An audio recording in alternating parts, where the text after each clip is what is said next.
where medical authority meets maternal truth. ER and labor and delivery physician.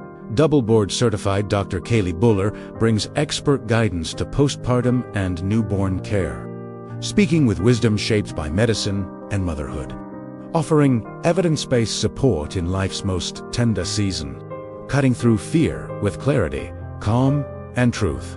This is Dr. Kailey Buller. Oh, hello. Hello. Hello, my dear That was a really friend. nice video you made for me. Look at that. I know, it's pretty cool. And then Yeah. Zara made it. I cannot take credit. I love these videos she made.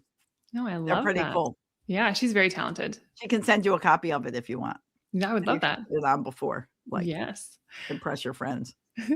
That's So great. Dr. Kelly and I, guys, if you don't know, we do a podcast together. It is part of the Be a Better Podcast, Be a Better Parent podcast, but it is a mini series on raising eyebrows and really going, what do we say again? Debunking all the clickbait that's out there that works to make you feel guilty as a parent. I feel like it's the goal, to make you always feel like you're doing something wrong. Well, it is. Well, and that's how people market. It's fear-based, right? That's absolutely. Right. And you'll watch one video, I should be doing this, and another video, oh my gosh, I shouldn't be doing that, but I just did that. So now what does that mean? Now I've ruined my child for life. Yeah. So you should check it out. Go to raisingeyebrowspodcast.com. And maybe Czar in her infinite wisdom will stream that across at some point of time. raisingeyebrowspodcast.com. Since we didn't kind of prepare for Dr. Buller to jump on and join us. So we're going to let Dr. Buller take it away and teach more to you all who have stuck with us through the tech issues. Welcome. All right. Thank you so much. Okay. So we are going to figure out. Here we go. Okay. Oh, I guess, Zara, do you have my presentation or do I? Ooh, okay. Are you guys seeing my screen or are you seeing? Oh, we see your screen. You see my screen. Okay, perfect. Oh, well, except I just took it over. Oh, don't do that. Oh, let me go away. How do I do my slideshow now? Okay, activate your join again. Activate my join again? Yeah. Okay, here, I added to stage. Or Zara can do it. Zara, you do this because I'm going to mess things up. Goodbye, I'm leaving.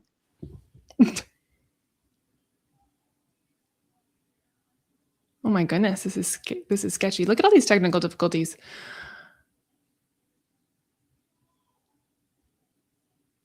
Zara, why don't you throw my slides up since you have them? And I will relinquish. There we go. I'll relinquish control. Look at that. Okay. So hello, everyone. I'm so sorry to sort of, well, I shouldn't say that. I'm not sorry. I have to stop. Women have to stop apologizing, you know? Thank you for letting me jump in here. I happen to be sitting around watching, so here we are. I wanted to start by asking, do you guys remember those Snickers commercials from like 10, 15 years ago that were like, you're not yourself when you're hungry?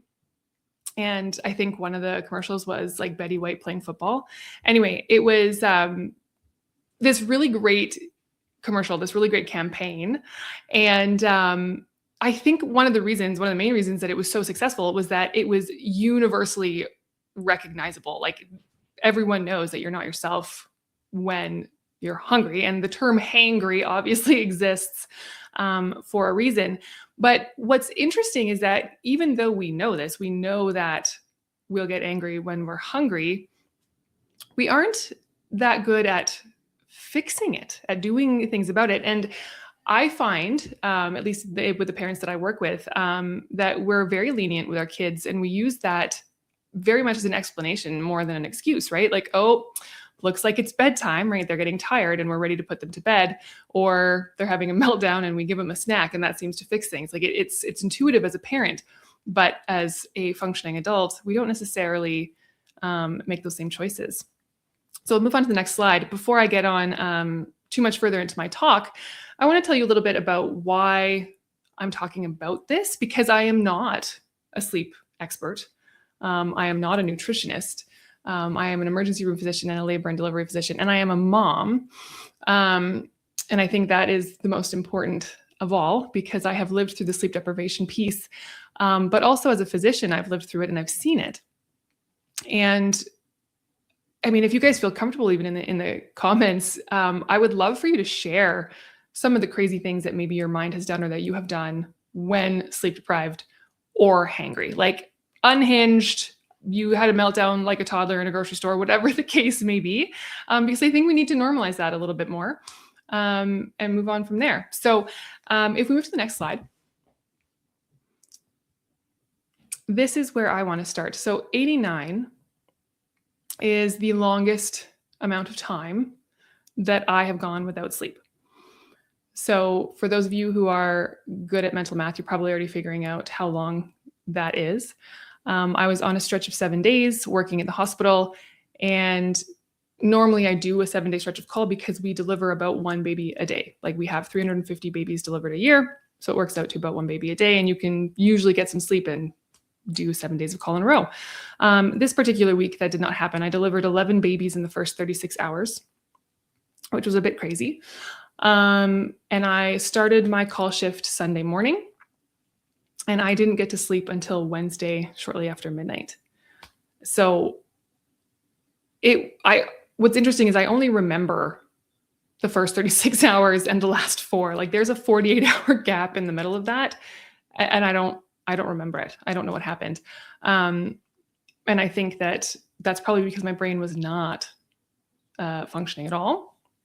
And what's interesting is that this was a bad week, obviously, but going 38 to 40 hours is not uncommon. Like I will do that a few times a year, probably. You go a full night and then the next day, and then you don't go to sleep until the next night.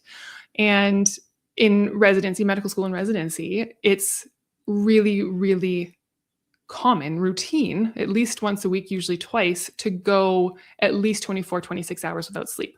That's the norm. And if we move to the next slide, you'll see why. Being awake for 24 hours essentially makes you drunk. So people function at the same capacity as someone who is at the legal limit blood alcohol level after going 24 hours without sleep. And the reason that they train doctors to work that much is so that we can still do our jobs when sleep deprived, when impaired, so that we can still make decisions and do the things that we need to do without our brains and our bodies needing to be working at full speed, which I just find really interesting. But this was a fact that they actually told me at like my first rotation of medical school, and I never forgot it because I just thought that was really quite interesting. If you move to the next slide, this was the worst week. And I didn't go 89 hours without sleep, but it was 5 days with very little sleep. And my brain gave up. Like that's really all I can describe it as, but I started to hallucinate. So fortunately, it wasn't one of those terrifying hallucinations. It was more like lights around the door frame and the door started moving, like almost like an alien abduction. Like that's the best way that I can describe it.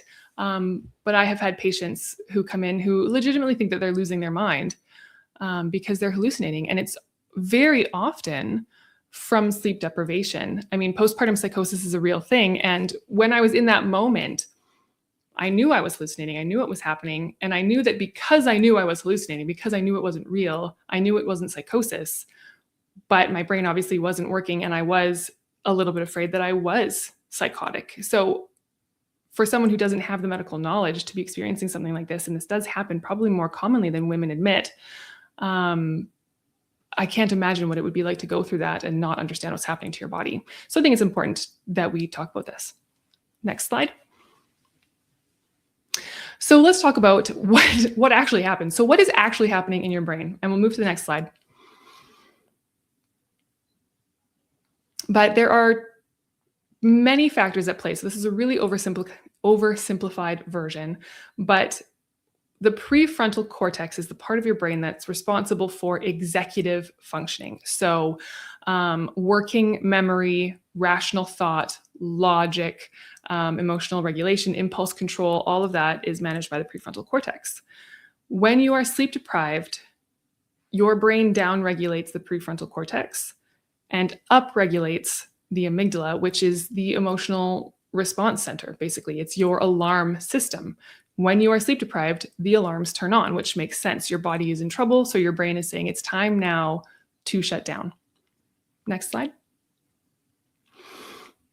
So as we talked about, the prefrontal cortex is responsible for a lot of these executive functions, and they turn off. I mean, they don't turn off, but they shut down.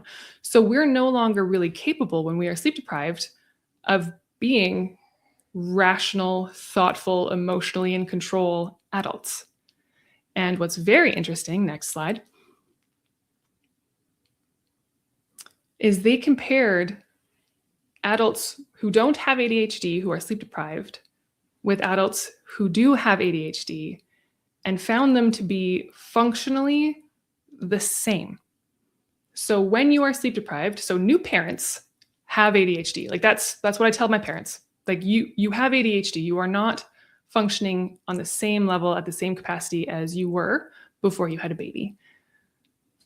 Next slide. So when we talk about telling someone who is sleep deprived to just calm down, not only is that not helpful and not really easy to do, but it's almost impossible, right? So if you imagine someone with a broken leg telling them to walk it off, the part of their body that they need to walk isn't working. They can walk, probably hurt like a mother, but it's not going to work so well. And telling someone who's sleep deprived to just calm down, or telling somebody who has ADHD to just focus, is not only not helpful, it's not possible. So we'll move on. What's interesting, and we can move on to the next slide as well, is Hangry is pretty much the same. Oh, my little icons didn't show up in that slide. That's too bad. But essentially what happens is there's a short-term, medium-term, and long-term response to being hungry. So when your blood sugar drops, your cortisol and your adrenaline kick in. Same thing, the amygdala fires, your alarm bells are going off. You need to eat because evolutionarily speaking, if you were hungry, it meant that you are in danger. And the prefrontal cortex would shut down and you would snap. Perfect. And this is what's really interesting. Longer term, if you are not eating well consistently all the time, every day, you skip meals and things aren't going the way that you had planned because you're an adult and you're living your life, you are generally going to be less happy. 90% of serotonin is actually made in the gut, or at least the precursors to it are made in the gut. And what's also interesting is that you need carbohydrates to release insulin to allow those precursors to cross through the blood-brain barrier to be able to be made into serotonin. So when you're hungry, your brain shuts down serotonin, and also you're not producing as much serotonin. So it's very possible that people who are on low-carb diets are cranky for a very good reason.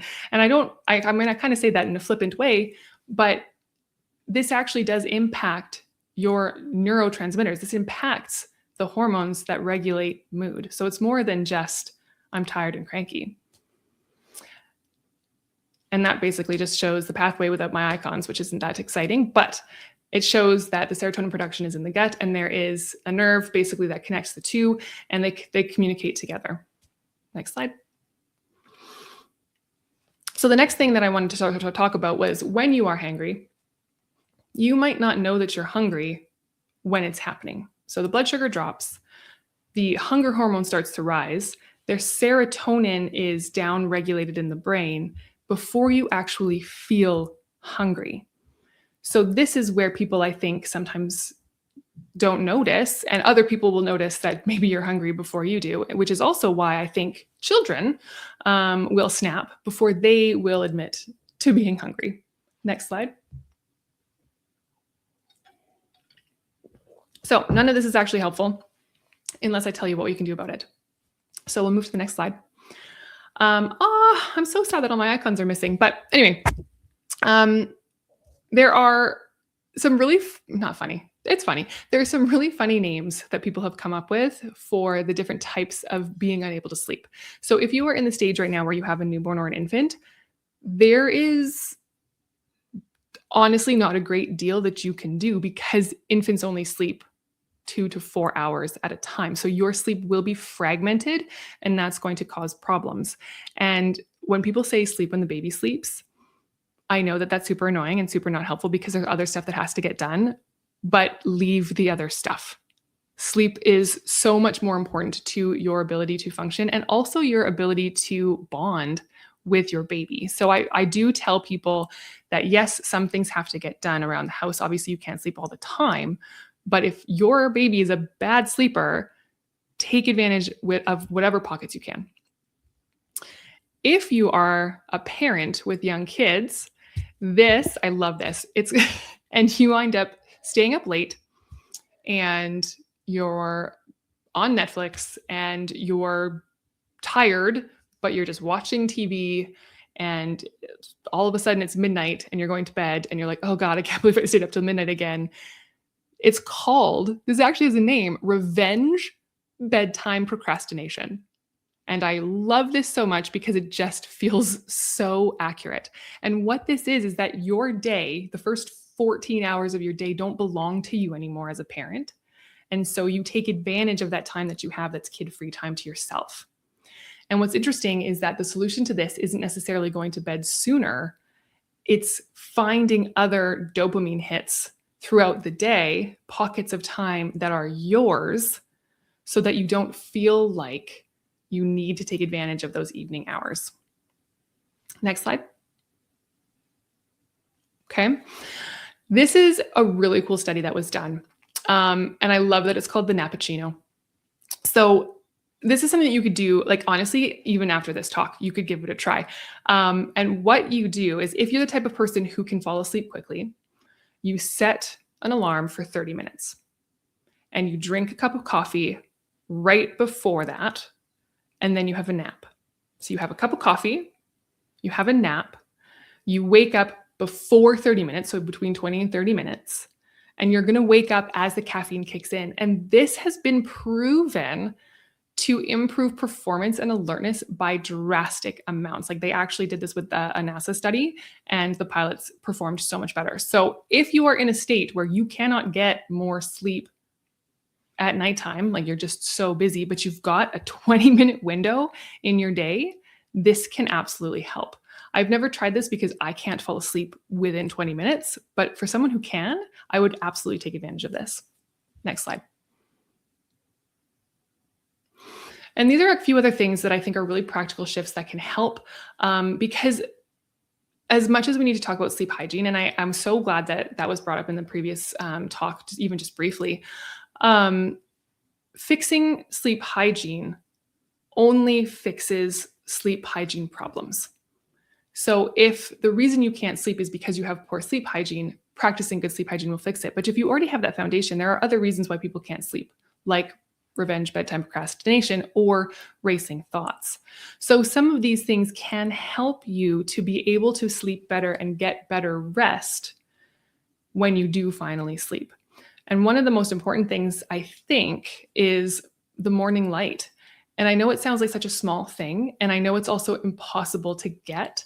So if you're going to put this into practice, when you are dropping your kids off at school, you just linger for 5 minutes when you drop them off. If you're walking them from your car to the school door or not, if you're just doing one of those drive-throughs, then you choose a different time. Or perhaps you park 2 blocks away from work and you very slowly dawdle your way in.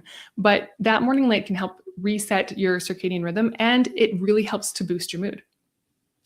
The other thing that I personally don't have trouble with because I don't drink coffee, but I know morning coffee lovers don't love when I give this advice, is delaying your morning coffee. So having coffee first thing in the morning can actually hinder your quality of sleep and your mood throughout the day, but delaying it by an hour might actually help. This one, the warm shower before bed, for any of the women out there who have hot flashes, this can help with that too. And it also helps with sleep.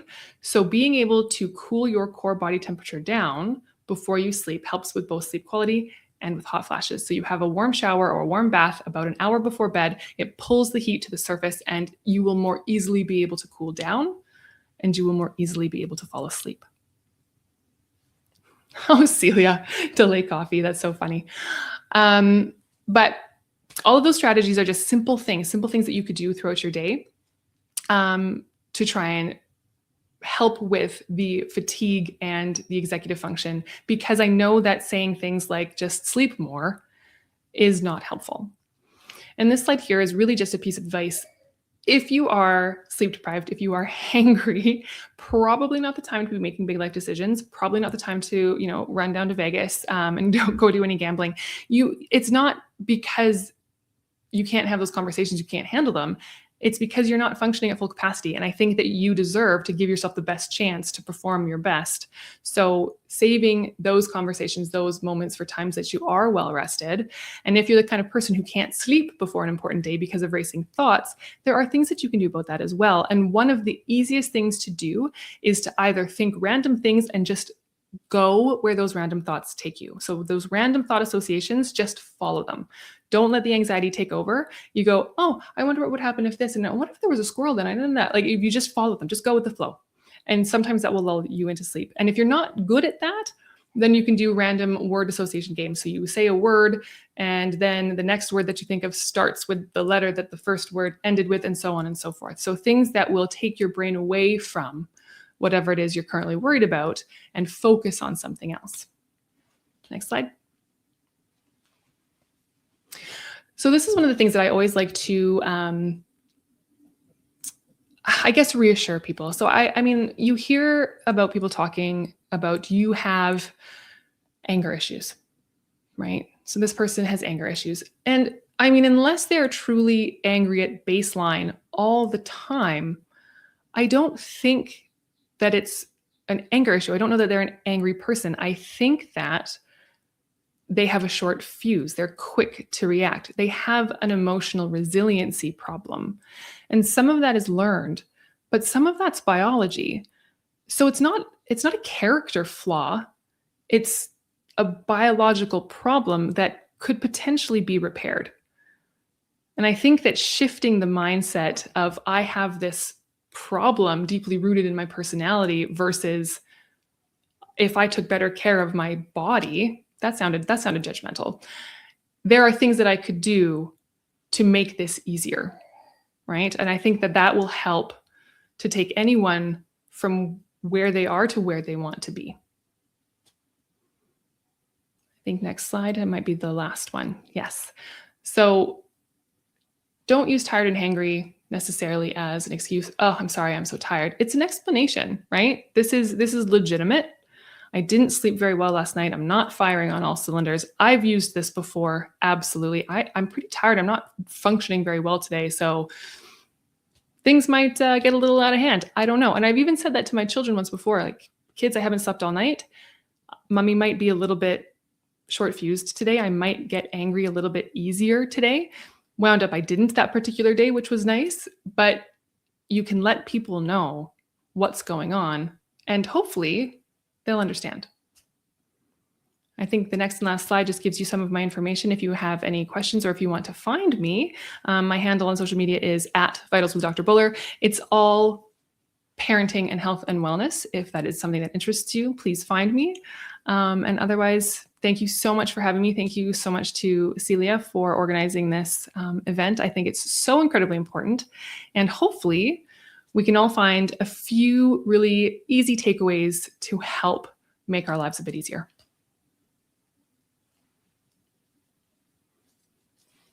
So good, so good, so good. So much great information. I don't know about that coffee part, but I know. I'm sure for someone that's great information. Cheers. Cheers. I always say I don't have coffee to wake up. I wake up to have coffee. You have coffee? Yeah. That's totally fair. I know when I first learned about that, I thought, ooh, I feel like that's going to be a hard thing for a lot of people. But this is what I always try to preach. And this is that if it doesn't fit in your life, don't force it. Like, right. Don't. I mean, it is logical. I clearly it is like, what is my camera doing? Why does it look like it's going downhill? It's the problem with a separate camera. Okay, that's kind of straight. I don't know. I still feel like everything's going downhill. Well, it's the story of my life. It's going uphill. No, that sounded like negative. We don't want to be negative. We want to be We positive. want to be positive. We are. Oh my gosh, what am I thinking? You stayed up for 100 hours. How many hours did you stay up It was for? 89. It was 89 hours. It was a long time. I remember. So because it was How many days is it? Mathematicians out there. How many days is that? 3.5 days. I remember.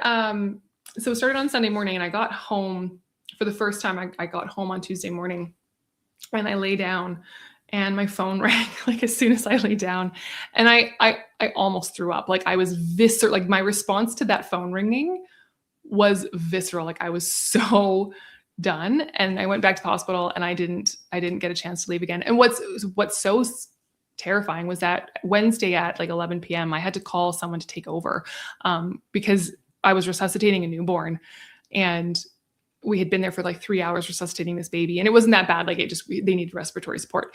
But I was like, there's no end in sight here. Like I still have patients to see. There's another woman in labor. Like I was like, I will make a mistake. Like something bad will happen. And I had to call in backup. Like I had to call a friend and be like, someone needs to take a couple hours overnight. Yeah. Yeah. I mean, that's just crazy. That is, and sadly it happens a lot with people. And then even like young people are always, oh, I don't need sleep. I mean, I remember in college, I used to, be up. I'd go to sleep for an hour, and then I'd drive to work after 1 hour. And I was fine. Now that would take me easily 1 month to make up my sleep. Right. Well, and now like I find when I was in residency, like it didn't hit me as hard, but now like I feel hungover if I go without sleep. Right. And I'm like, I didn't have like the evening out to justify feeling like this this morning. Yeah.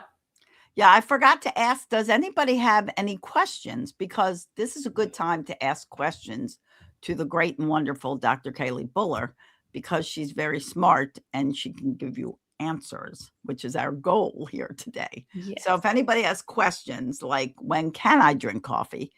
Yes. When can I drink coffee? When should I?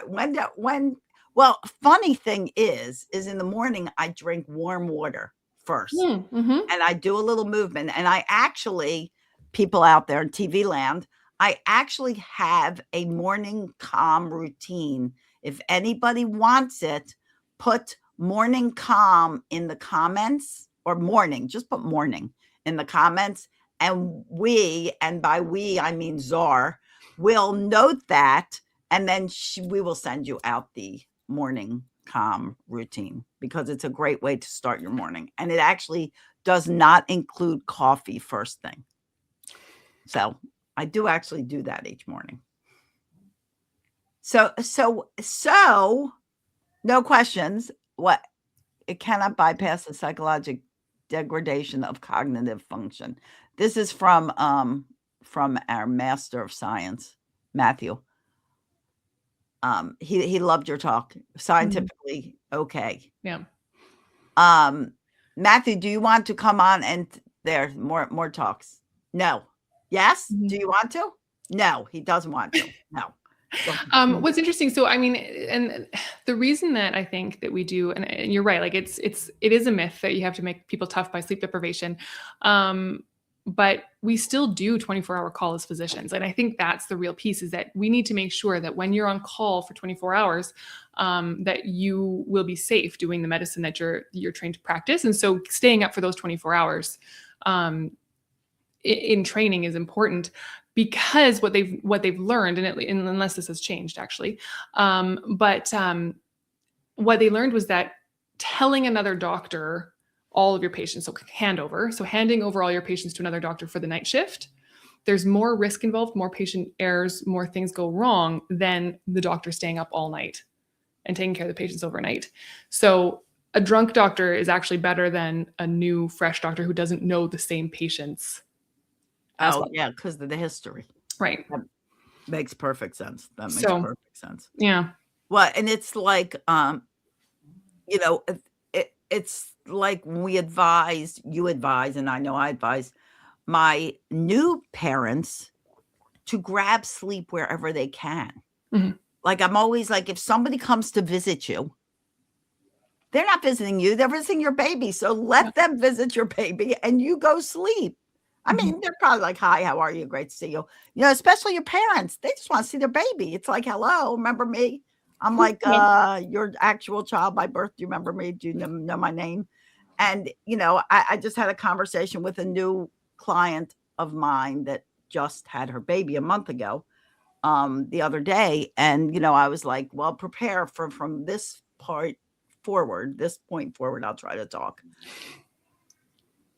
You do not have a name anymore. You are now this baby's name, this baby's mother. Mhm. Your identity has now become that mother. So prepare for that too. It doesn't mean you're not loved. It just means you're not as important. Fly on the wall.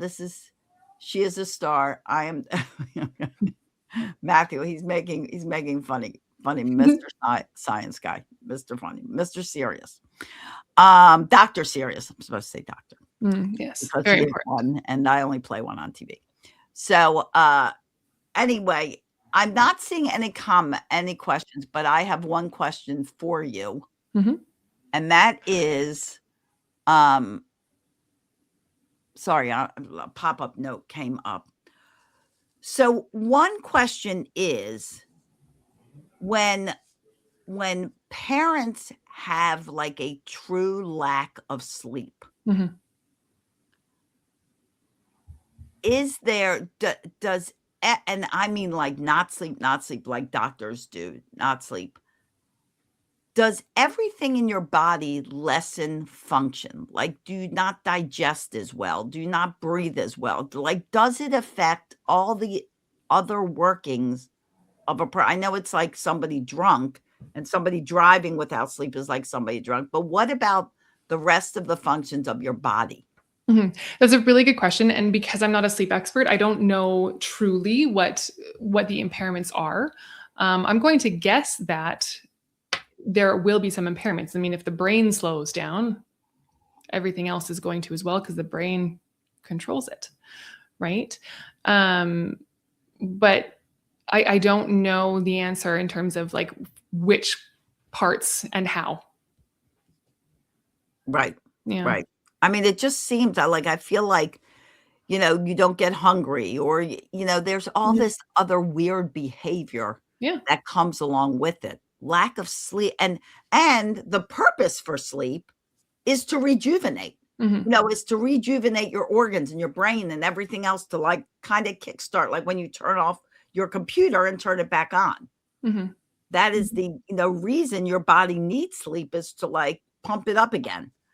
So it would seem like you're just constantly Oh yeah, slowing down the absolutely. function of your body. Well, and I mean, they show this, and again, these studies I know because of medicine and not so much of life, but shift workers, people who work and mess with their circadian rhythm, die sooner. They don't live as long. Wild. Yeah, by a few years. Like it's measurable.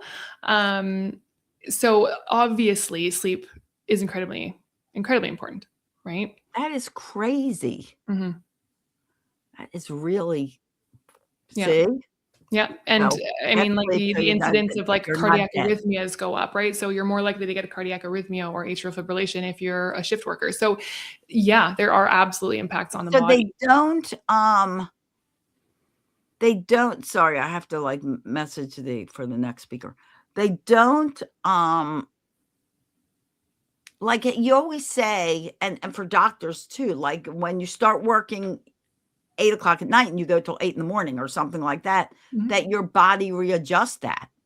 Like it readjusts the wake time. So now you're awake at night and you're not awake during the day, but it's still unhealthy, even though you adjust. Yeah, I mean, and you adjust over the short term, right? So like if you're on your third night shift, it's a lot easier than your first night shift, for example. You'll sleep better the next day than you did after the first night. But the switching back and forth, right? So going back to day shifts later is tough. But yeah, I think people who strictly work night shifts will still have health issues related to sleep. And I think that they had done a study at some point that even just getting a few hours between midnight and 8 a.m. is going to be really important. So some emergency departments have actually started changing their shifts to be like 8 p.m. to 4 a.m.